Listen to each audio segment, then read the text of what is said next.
because I have so much skill with budgeting and everything, I really got to a certain point in my life where budgeting and saving and being frugal could just only get so far.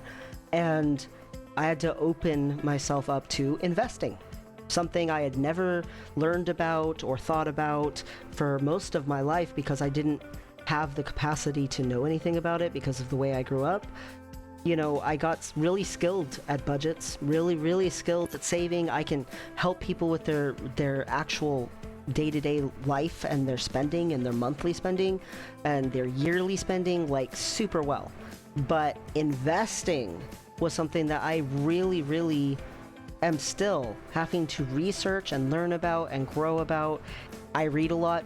I do watch a lot of interviews with CEOs and things like that and stuff, and I read comments whenever I listen to a podcast, whenever I watch a YouTube video, whenever I watch an actual officiated, interviews and things like that, look at the news, whatever it is. I like to read the comments and see what people's perspectives are and their opinions are, because as much as I love statistics and I love science, I love research, I love peer-reviewed research, I really like data. I like substantiated data. I also try to balance that with trying to maintain a perspective on reality for people, like what they're actually living through.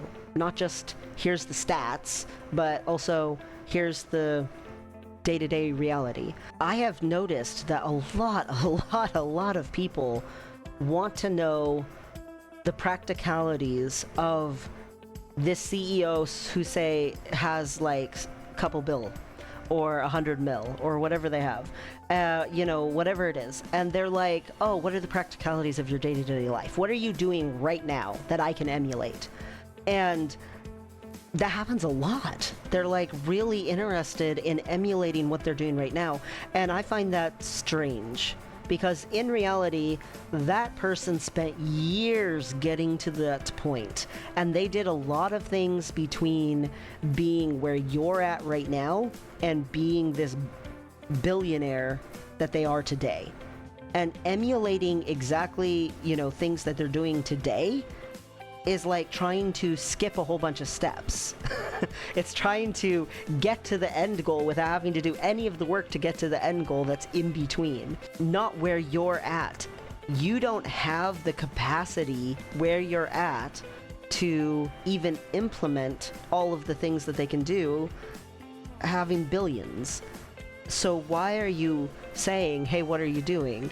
I was listening to this guy, and he spends $1,000-something a day just on, like, being checked up by doctors and stuff like that and stuff. And I'm like, looking at the comments, and there's people who are saying, well, that's not affordable. And I'm like, he has multiple billions of dollars. It's affordable for him. Just because it's not affordable for you doesn't mean that it's not still something that would be like an aspiration or useful. Like, his health is probably pretty great because he can afford to do that. What you're really saying without realizing it, when you make a comment like that, or you make a comment like, I'm trying to do what you're doing, but how am I supposed to do that? Give me a practical way to do that. What you're really saying is, I don't want to have to go through all the steps to get to the point where I can do that. I just want to be able to do it without getting there. You want to be able to have a doctor come check on you every day and be able to afford to spend over $1,000 a day just on being checked up and stuff like that. Have that longevity and that good health that you're getting from that. Like, that's awesome. But you can't afford to do that right now. So what can you afford to do right now? Maybe you can afford to get better sleep. Sleep is so underrated. So underrated for your health. Maybe you can afford to get a few more vegetables. Every meal, ask, where's my vegetable? You can afford smaller increments that can be a marginal example of something that they're doing, but you can't actually do the same thing that they're doing. Right now, you can't afford to do that. You don't have the time for that. Like, they have the time to go and talk to a doctor every day. Do you have the time to do that every day? No, because you're working your butt off and you're trying super hard to get to a point where maybe someday you could do that. But your allocations of your energy, of your time, of your money, your resources, your people in your life, like you have a different life than they have. You don't have the same like experience. Like if you got handed a job tomorrow where you were the COO of a company and you were making enough money where in like 10 years you would have $2 billion, you wouldn't last at that job because you don't have the capacity currently to do that job. Get the steps done between now and there. It is possible for some people to go from, say, $0 to $100 million. That is possible. You've seen people do it. But they didn't do it instantaneously almost ever. It took them years to get there, and they had to make mistakes, they had to learn, they had to practice until things became more of a compulsion for them. And they had to build habits that kept that going for them. And you saying, oh, I want to be like these billionaires. Oh my gosh, the sheer volume of people who like praise and worship at the altar of Elon Musk is just mind-boggling to me, because you can't act like Elon Musk in your day-to-day life.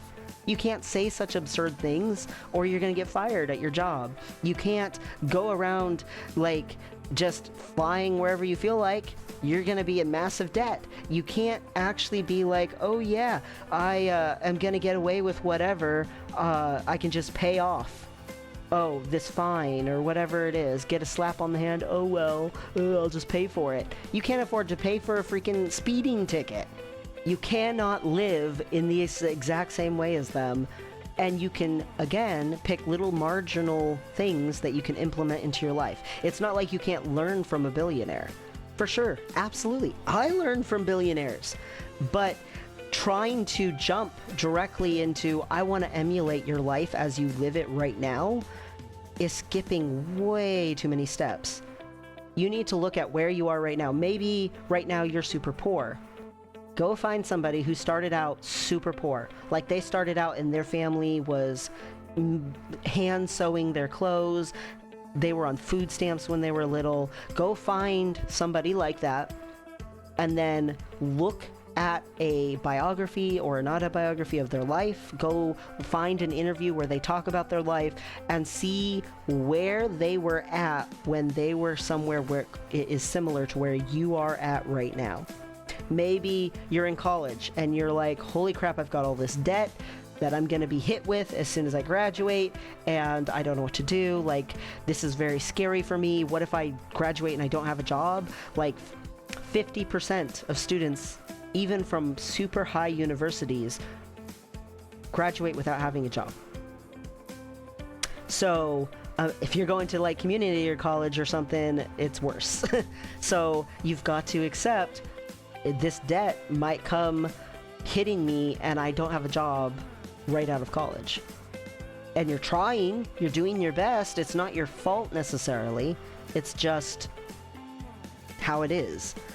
And so you have to look and say, okay, this person, I want to end up where they are, but I recognize that where I am right now is not a place that is capable of living that life. That person has had to fire people. Have you ever done that?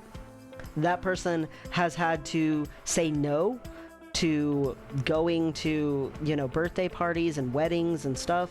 That person has had to spend sleepless nights working on their business.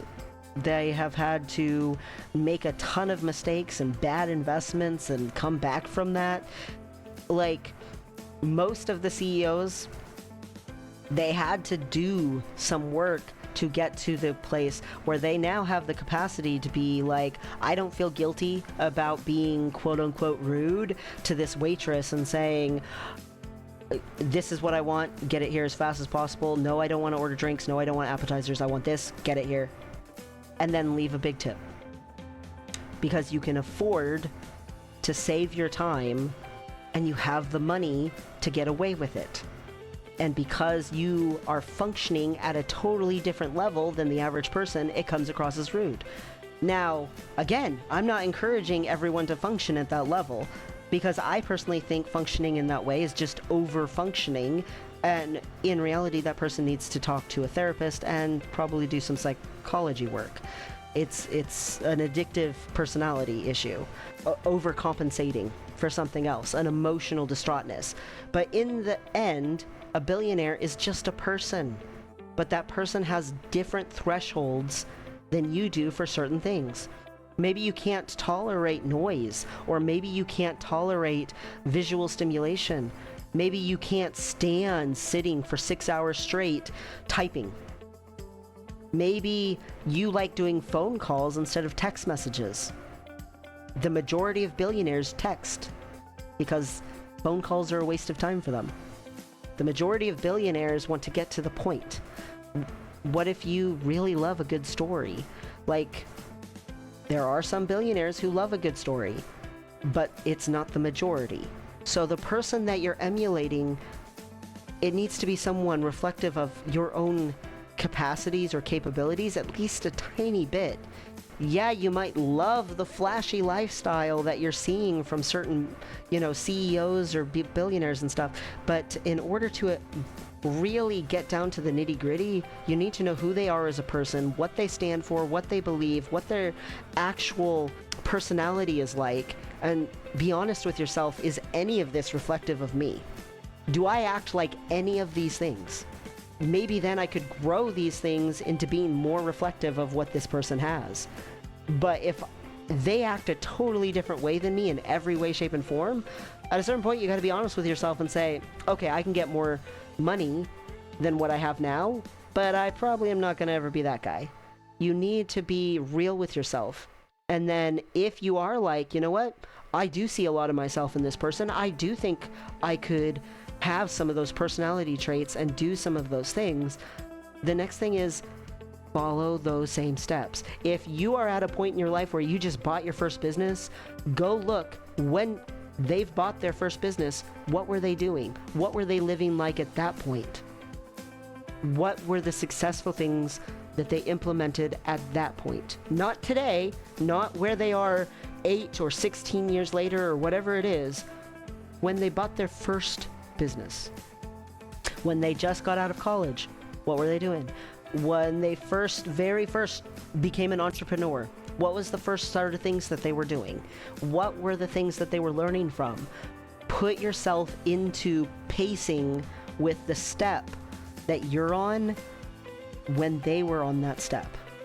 Don't think that it's gonna be the same for you if you try to skip all those steps, because that's one of the ways that people fail. Be real. Be real with yourself. Don't just say, yeah, that person's living the life, that's what I'm gonna do. How do you get to that? Like, in reality, how did they get to that? And then, when you look at how they got to that, how similar are you to their personality? And if you can get to that point, then where are you in the steps that they had to take to get there? Where in that timeline are you? Be real with yourself.